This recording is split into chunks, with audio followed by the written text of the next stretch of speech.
you, Darryl. Thank you, everyone. I too want to welcome you. I am so very happy to see all of you here. And but today I'm going to explain to you how we do this. Because now the kind of period of listening is over and now you're all asked to participate. We have two sets of participants. About 50% of the people in the room are representatives of the funding institutions. And 50% are academics who attended one of the symposiums or several of these, or could even convene them, organize them. Everyone in this room is very important because you come as a representative of an institution as well as a representative of one or more of the symposia.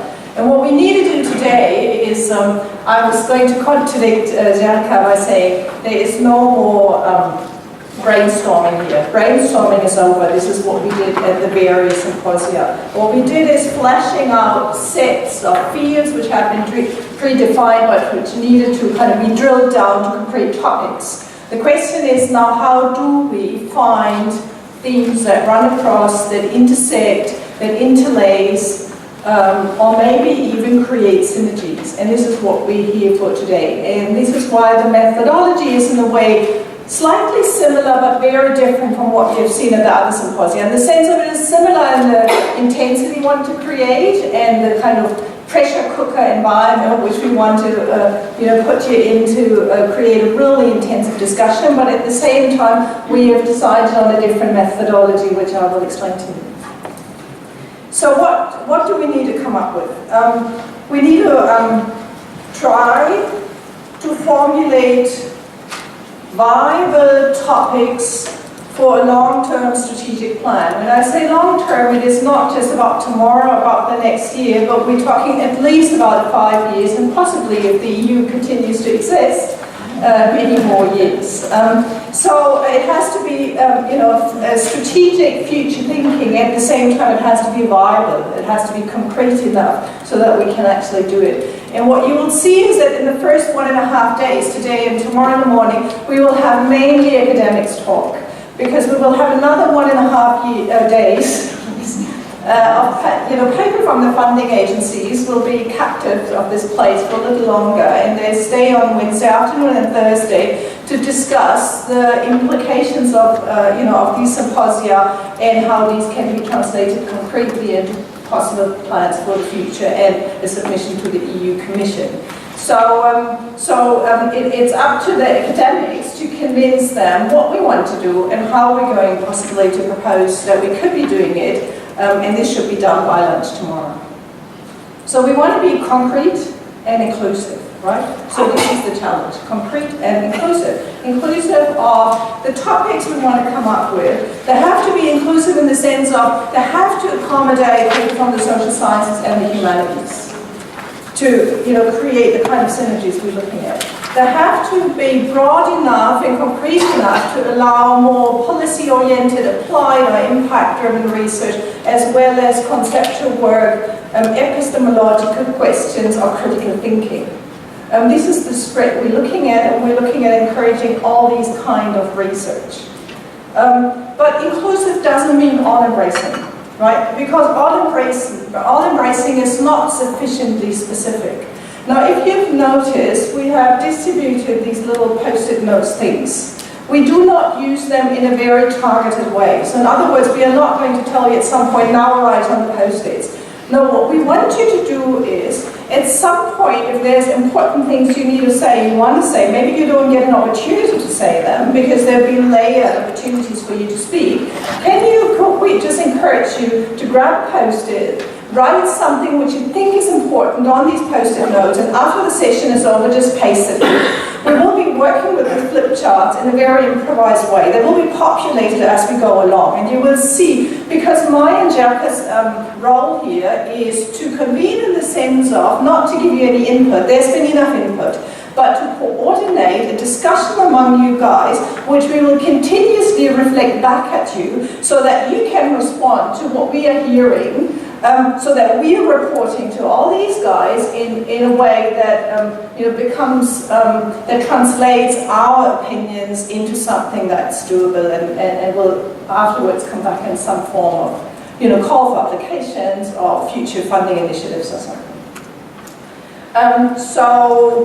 There's one more very important thing. We are here together because we want to strengthen India-Europe relations. And this is not just because we want to pool money and do this together, but we want an added value of this, right? When we say we're looking for global solutions to global problems, then what we mean is that there will be different, more creative, more engaged, more democratic answers or perspectives if we pull together our different traditions and thinkings. So one thing we should be looking at is not just what runs across these symposia, but also what do you think is the added value of us guys, you know, multilateral collaboration between European countries and India to do this together.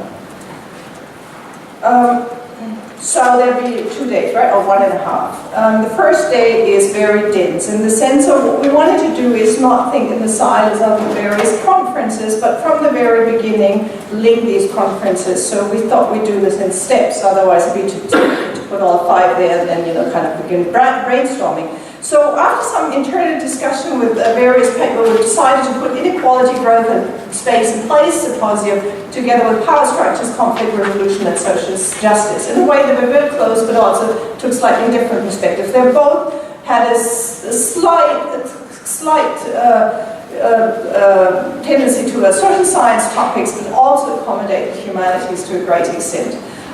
So these people will be asked to come up here, you know, after the end of my introductory speech, and then begin the discussion. So how are we layering this? We first will introduce a summary of what happened at each symposium for everyone to, you know, to be reminded, but also for those who possibly didn't attend, to, you know, just kind of have a quick run through of what the convener has kind of drilled down as some of the essential points from this symposium. So we will have 4 little very short, brief introductions. This is by 2 conveners and 2 discussants of those symposia. And then right after this, we introduce you to the people who attended those symposia, and they will be seated on these kind of lovely chairs in this very embarrassing position. And this is what I mean by pressure cooker atmosphere. We try, you know, we try to make you kind of feel that you should get. So we seat you in these seats, and you will have a kind of a closed discussion in which participants will react to what they remember, what they heard, but most importantly, where they see the interconnections, the interlacing, the possible future kind of collaboration across these topics, as well as the India-Europe connections. There will always be Indians and Europeans seated here in front, right? And after this closed discussion, which will take half an hour, we'll open it up to all of you.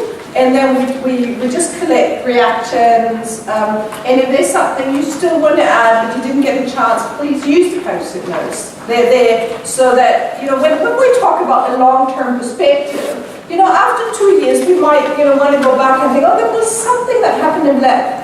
And then we actually have written documents to recover some of the ideas which we've generated. So this is before lunch, right? Then you get a break. Don't eat too much because the afternoon session is going to be even more grueling. And Davo has promised us a fantastic dinner at the castle up there. So you know, kind of leave some of the hunger for this fantastic dinner. And in the afternoon we do another couple of sessions, which is very strong on kind of the humanities, which is social transformation, cultural expression, cross-cultural connections, as well as the digital archives. And then we don't have a coffee break. That's a printing mistake, unfortunately. So, no coffee then, but we'll have the discussion. So again, we have the conveners, then we have the fishbowl, we call this fishbowl. And then we have the open discussion, and after that we'll introduce the last symposium, which means we have the convener speak. It's just one, so one convener and one discussant. We have a fishbowl, and then we break the coffee, right? And the rationale of this is that Jessica and I would then like to sit down and recover some of the things that we've heard over the day, and then the final discussion after the coffee break, we would all of you think across all 5 of these symposia, right? And then think, is there something, some recommendations, some ideas, some formulations that we can take into the next day as possible formulations for future funding initiatives? Now, after that last final discussion, Jelka and I and some of the organizing committee will sit down again, and then we will formulate whatever we come up with, 5, 10, 15 different formulations, and this is where we kick off on the second day. The second day will be kind of, going through those again, and then, concretely kind of looking at, did we get the formulation right? Are you guys happy to does that capture what people have in meaning? Do you want to correct it?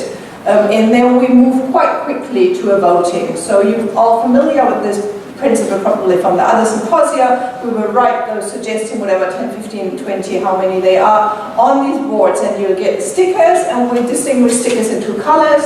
So there'd be humanities and social sciences, not because we want to emphasize the division, but we want to make sure that the topics appeal equally to people who maybe self-identify more as humanities than in others who maybe more see themselves on the social science side of things. And after we've done the voting and you've had a bit of a chat with your colleagues informally about what you see on these boards, we would like to break for coffee and then have a final discussion, in which we report about what the voting looks like, what it indicates, what it seems to tell us about possible future directions, and take a bit more feedback, and this is when we're done. This is at least when that part is done, and after coffee, then most of the academic participants are probably going to leave us. So are there any questions about but then of course there'll be a few announcements at the very end by, for example, Gonzalez, who's also attended all the symposiums, about how they're taking this forward and turning it into something. What's about this pilot call, which people seem to be hearing about but don't maybe know anything about, and what about future initiatives, and how what is the potential and also the hope in terms of where we're taking. Are there any questions at this point? Do you kind of get a feeling where we're going? Because we want to be transparent about what we want this outcome. Okay, so if that's not the case, then I would like to shuffle people around now. So the first thing is, could I ask you, Rina and Hilda, to come up here and sit on the podium? And then we have this, what we call the fishbowl, and I would like actually the participants to come up and sit there now. So this would be the participants of the inequality and the conflict panel, which is, I've got on my list, Marja, Rafaela, Tom Makeford, Ravi Srivastava, Suzanne Rao. Could you guys come up? And then there'd be Priyanka Bhattacharya, Daniel Redcroft, and Samir Kumar Das. Could you come up and sit on these hot seats?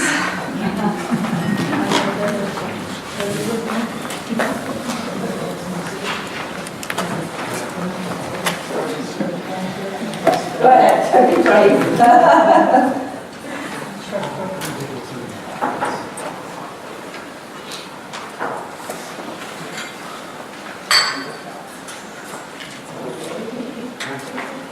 Please have a seat.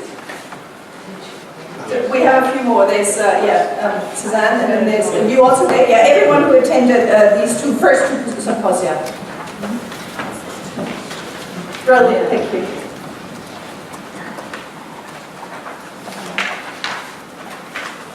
Oh, this looks really good. Sorry to make you feel so conscious. Do we? If we need another chair. Okay, great. So this is how it works now. We have 4 very brief presentations, and we've seated people up here so that instantaneously after the presentations, we are breaking into a small closed group discussion, and you guys please reacting to what you're hearing during the presentations, as well as how you feel possibly there could be interlinks between these 2 fields or areas of interrogation. And so you are the guinea pigs today, and after you guys have seen how it works, every single one of you will get a chance at this fantastic kind of spot-on presentation. Is there any more questions? And afterwards we break for discussion, and then we break for lunch. So Rita, it's you first. May I just ask you something?